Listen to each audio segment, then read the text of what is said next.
তোমরা তাইয়্যিবাত থেকে গ্রহণ করো। তারপরে রাসূলুল্লাহ সাল্লাল্লাহু আলাইহি ওয়াসাল্লাম একটা এক্সাম্পল এনেছেন, যারা এই আদেশটাকে ফলো করবে না তারা জেনে নে তারা যদি হারামে জড়ায়, তার হারাম খেয়ে যদি তাদের রক্ত মাংস গড়ে, তাহলে তার সাথে দুনিয়াতে কি পরিণাম হতে পারে এই সম্পর্কে রাসূলুল্লাহ সাল্লাল্লাহু আলাইহি ওয়াসাল্লাম সতর্কতামূলক একটা এক্সাম্পল এনেছেন। সেটা কি? সুম্মা যাকারা রাজুল, তিনি একজন ব্যক্তির কথা এনেছেন, ইউতিলুস সাফর, যার সফরটা ছিল অনেক লম্বা, আশআসা ওয়া আগবারা, তার চুলগুলো বিক্ষিপ্ত হয়ে গেছে, উস্কো খুস্কো, ধুলাবালিতে তার জামা কাপড় ময়লা হয়ে আছে। ইয়ামুদ্দু ইয়াদাইহি ইলা সামা, যেই ব্যক্তি এক তো মুসাফির আবার আল্লাহর দিকে হাত তুলে দোয়া করে লিখত। তার মানে এই দুইটা এমন অবস্থা যেই দোয়া আল্লাহ কোনোদিন ফেরত দেয় না। আল্লাহ সুবহানাহু ওয়া তাআলার কাছে যখন কোনো মুসাফির দুই হাত তুলে দোয়া করে, এই হাত আল্লাহ কখনো ফেরত দেয় না। তখন আল্লাহ সুবহানাহু ওয়া তাআলা সেই ব্যক্তির দিকে তাকান এবং শোনেন ও কি বলতে চাচ্ছে।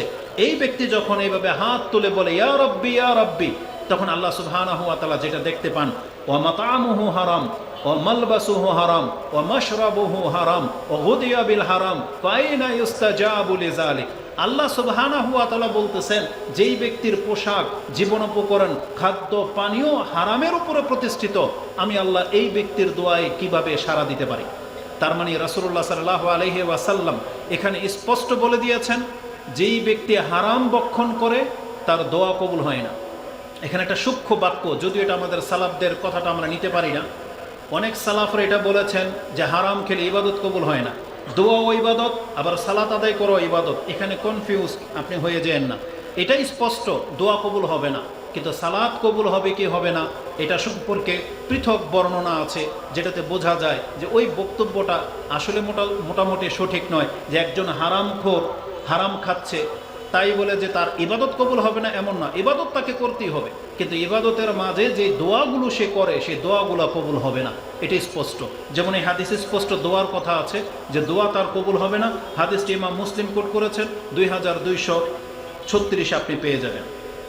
এই ভূমিকাতে এতটুকু কথা আপনাদেরকে কেন স্মরণ করিয়ে দিলাম, এটা শুধু আজকের বক্তব্যটুকু, এই ভূমিকাটুকু শুধু নেশার সাথে সম্পর্ক না, এই ভূমিকাটুকু আপনার জীবনের বহু পাপের সাথে জড়িত। এটা যেমন নেশা থেকে বাঁচতে আপনাকে সাহায্য করবে, আপনাকে সুদ থেকে বেঁচে থাকতে সাহায্য করবে, ঘুষ খাওয়া থেকে বেঁচে থাকতে সাহায্য করবে, অন্যের জমিন জবরদস্তি করে দখল করতে তা থেকে বেঁচে থাকতে সাহায্য করবে, চুরিদারি, ডাকাতি, ছিনতাই সব কিছু করতে থেকে বেঁচে থাকতে আপনাকে সাহায্য করবে। কেন? কারণ এগুলো সব হচ্ছে হারাম পন্থায় বক্ষণ করা। এমনকি আপনাকে হারাম যে কোনো বস্তু, খাদ্য খাওয়া থেকে এই ভূমিকাটা আপনাকে সাহায্য করবে। যখন আপনার স্মরণ হবে আমি যদি হারাম খাই, সেটা বস্তু হোক অথবা হারাম ইনকাম হোক, তখন আমার ইবাদত তো আল্লাহ সুবহানাহু ওয়া তাআলা কবুল করতেছে না। আমার দোয়া ইবাদতের মধ্যে যেটা মুখ্য বলা হয়েছে সেই দোয়াই তো কবুল হচ্ছে না। আপনি বিপদে পড়বেন, আল্লাহকে ডাকবেন, শুধু হারামখোর হওয়ার কারণে আপনার দোয়া কবুল হবে না। আজকে পুরো বিশ্বের মুসলিমরা মজলুম অবস্থায় আছে, কিন্তু আমাদের দোয়া কেন কবুল হয় না? কারণ আমাদের ম্যাক্সিমাম ব্যক্তিগুলা হারামের সাথে জড়িত, হারাম ইনকামের সাথে জড়িত, নেশার সাথে জড়িত। আপনি অবাক হয়ে যাবেন, আমি আর আপনি হয়তো এর পরিসংখ্যান গণনা করে শেষ করতে পারবো না যে বাংলার জমিনে একটা দরিদ্র রাষ্ট্র হওয়া সত্ত্বেও সেখানে কত পার্সেন্ট মানুষ এ হারামের সাথে জড়িত। তারা হারাম খায়, নেশাগ্রস্ত। এই জাতিটা অধপতনে চলে যাচ্ছে এই নেশা, জুয়া, হত্যা এর মাধ্যমে। তো ভূমিকাটা স্মরণ রাখবেন যে আমরা মুসলিম হিসেবে, মানুষ হিসেবে আল্লাহ আমাদের জন্য সম্মানের ব্যাপার রেখেছেন যে এই জবান কোনোদিন হারাম কোনো কিছু স্পর্শ করবে না। এখানে একটা সূক্ষ্মভাবে আপনি একটা মাথায় রাখেন, আদম আলাইহিস সালাম তার দেহটাকে তৈরি করার ক্ষেত্রে আল্লাহ তার নিজের দুই হাতকে ব্যবহার করেছেন। এটা যত দ্রুত আপনি বুঝতে পারবেন, আমি মনে করি নেশাখোরগুলো নেশা থেকে ফিরে আসতে পারে। আপনাকে বুঝতে হবে যে আমাদের এই দেহ, আমাদের পিতাকে আল্লাহ সুবহানাহু ওয়া তাআলা কোন দিয়ে সৃষ্টি করেননি, বরং আল্লাহ বলেছেন আমি একে আমার নিজের দুই হাতে সৃষ্টি করেছি। মানে আল্লাহ তার হাত দিয়ে স্পর্শ করেছে আদম আলাইহিস সালামের ওই মাটির দেহটাকে, তারপর আল্লাহ রূহ ফুৎকার দিয়েছেন। তার মানে যদি চেহারাটাকে ধরে নেন যে আল্লাহ নিজের হাতে সৃষ্টি করেছেন, এই জন্য আল্লাহ তার বান্দার মাথাটাকে সবচেয়ে বেশি সম্মানিত রেখেছেন। এই মাথা যেন আল্লাহ ছাড়া আর কারো দিকে না ঝোঁকে, এই জন্য রিজিকের সামনে আমাদের মাথা ঝোঁকে না। এই জন্য মুরগি গরু ছাগলের মতো আমরা খাই না, আমরা মাথা উঁচু থাকে আর আমরা হাত দিয়ে তুলে খাদ্য খাই। আর সমস্ত পশু আপনি দেখবেন পশুগুলো মাথা নত করে খায়। তা আল্লাহ চেয়েছিল আমাদের মাথাটা সবচেয়ে সম্মানিত থাকবে। তেমনি আল্লাহ সুবহানাহু ওয়া তাআলা আমাদের জবানটাকে এত বেশি পবিত্র রাখতে চেয়েছেন, যেহেতু এই জবান দিয়ে আমরা আল্লাহর কালাম পাঠ করি, আমরা শাহাদাতাইন উচ্চারণ করেছি, যেই জবান দিয়ে আমরা জিকির করি, আল্লাহ চেয়েছেন এই জবানটা হারাম মুক্ত থাকুক। এই জন্য আল্লাহ সুবহানাহু ওয়া তাআলা সমস্ত নেশাদার বস্তুগুলোকে, গন্ধযুক্ত বিষয়গুলোকে আমাদের থেকে পরহেজ করতে বলেছেন। যেখানে রাসূলুল্লাহ সাল্লাল্লাহু আলাইহি ওয়াসাল্লাম আল্লাহর সামনে দাঁড়ানো যে সালাত, সেই সালাতে কাঁচা রসুন পেঁয়াজ খেয়ে পর্যন্ত সেখানে যেতে নিষেধ করা হয়েছে। সেখানে একটা ব্যক্তি হারাম কিভাবে খেতে পারে, এটা যে যত বেশি বুঝতে পারবেন তত বেশি হারাম থেকে বেঁচে থাকতে পারবেন। এবার আসুন, যেহেতু বলা হয়েছে নেশা থেকে পরহেজ করার জন্য কিছু কথা বলতে, হারামের মধ্যে যতগুলো হারাম আছে তার মাঝে সবচেয়ে নিকৃষ্ট হারাম হচ্ছে এই নেশাদার বস্তু। কারণ এক তো হারাম, আবার হচ্ছে জঘন্য, ঘৃণিত। এইগুলো থেকে আমাদেরকে বাঁচতে হবে। কোরআন এবং হাদিসের মধ্যে এই সম্পর্কে খুব কঠিন কথা রয়েছে। আল্লাহ সুবহানাহু ওয়া তাআলা কোরআনে সূরা মাইদাতে যতগুলো পাপের কথা বলেছেন তার প্রথমে এই নেশা শব্দটা উল্লেখ করেছেন। কোরআনে আল্লাহ সুবহানাহু ওয়া তাআলা বলেছেন, ইয়া আইয়ুহাল্লাযীনা আমানু ইন্নামাল খামরু ওয়াল মাইসির ওয়াল আনসাবু ওয়াল আজলাম রিজসুম মিন আমালিশ শাইতান ফাজতানিবুহু লাআল্লাকুম তুফলিহুন। সূরা মাইদার 90-91 নম্বর আয়াতটি আপনি পড়ুন। তাতে আল্লাহ সুবহানাহু ওয়া তাআলা বলেছেন, হে মুসলিমরা, এই যে তোমাদের নেশাদার বস্তু এবং জুয়া এবং এই পুতুল পূজা এবং ভাগ্য গণনা করা, এগুলো হচ্ছে রিজসুন, তার মানে খুব নাপাক, এবং আমালুশ শায়তান, এগুলো হচ্ছে শয়তানের কর্ম। মানে এগুলো মূলত যারা করে তারা হচ্ছে প্রকাশ্য শয়তান, শয়তানের কাজে লিপ্ত। আমাদেরকে বলা হয়েছে ফাজতানিবু, তা থেকে তোমরা বেঁচে থাকো, লাআল্লাকুম তুফলিহুন, তাহলেই তোমরা সফল কাম হতে পারবে। এই জায়গাটাতে আল্লাহ সুবহানাহু ওয়া তাআলা নেশা থেকে আমাদেরকে স্পষ্টভাবে বেঁচে থাকতে বলেছেন। ফাজতানিবু, এই ইজতিনাবা শব্দটা আল্লাহ সুবহানাহু ওয়া তাআলা কোরআন এবং হাদিসে বহুবার উল্লেখ করেছেন, যে যারা এগুলো থেকে বেঁচে থাকবে তারাই সফল কাম। তো এই পাপগুলোর মধ্যে সর্বপ্রথম আল্লাহ সুবহানাহু ওয়া তাআলা নেশাদার বস্তুটার কথাটা উল্লেখ করেছেন। এমনকি রাসূলুল্লাহ সাল্লাল্লাহু আলাইহি ওয়াসাল্লাম বলেছেন, কি সেই নেশাদার বস্তু? এক কথায় যদি আপনি বুঝতে চান, সেগুলোর ভিন্ন ভিন্ন নাম হতে পারে, কিন্তু কি সেই নেশাদার বস্তু? রাসূলুল্লাহ সাল্লাল্লাহু আলাইহি ওয়াসাল্লাম বলেছেন, কুল্লু মুসকিরিন খামর, প্রত্যেকটা নেশাদার বস্তুই হচ্ছে মদ। মদ একটা নাম। মদটা কি? এটা কোনো বোতলের নাম না, এটা কোনো পানীয় না, এটা কোনো বস্তু না, এটা যে কোনো কিছু হতে পারে। এটা পানীয় পান করার মতো কিছু হতে পারে, মেডিসিন পাউডার হতে পারে, আগুন দিয়ে জ্বালিয়ে নিচ্ছেন, চিবিয়ে খাচ্ছেন, ইনজেকশন মাধ্যমে নিচ্ছেন, যা কিছু হতে পারে, নামটা হচ্ছে মদ। কোন বস্তুতে মদ শব্দটা লেগে যাবে? বলা হয়েছে যেগুলো আসকার, মানে আপনার বিবেককে লোপ করে দেয়, মাথা ঘুরায়, চক্কর খায়, মানুষ সেন্সলেস হয়ে যায়, এই ধরনের যতগুলো খাদ্য মানুষ সেবন করে থাকে বা গ্রহণ করে থাকে, এগুলোকে আরবি ভাষায় মদ বলা হয়েছে, খামর। খামর বলা হয়েছে, যেটা আমরা বাংলায় মদ ট্রান্সলেট করে থাকি। তার নাম যা খুশি তা হোক, কিন্তু ওই গুণটা আছে কিনা এটা দেখতে হবে। যে যেই পানিটা খেলে আমার মাথা মস্তিষ্ক বিগড়ে যায়, মাতাল হয়ে যায়, ঘুরায়, সেন্সলেস হয়ে যায়, নিদ্রা ঘুমিয়ে যায়, এগুলোকে বলা হয়েছে খামর, মানে মদ। এটাতে এই সংজ্ঞাতে আপনি যা কিছু পাবেন সব কিছু অ্যাড করে নেবেন। আমাদেরকে এক এক করে ইয়াবা, ওই ডাইল, তারপর কি বলে ফেন্সিডিল, অমুক তুমুক, হিরোইন, চারস, গাঁজা, এগুলো নাম ধরে ধরে বলতে হবে না। আমাদেরকে বলা হয়েছে যে যেই জিনিস খেলে মানুষ মাতাল হয় এগুলো থেকে আমাদেরকে বাঁচতে হবে, কারণ এগুলো হচ্ছে খামর, যেগুলো আকলকে ঢেকে দেয়, তা থেকে বাঁচতে হবে।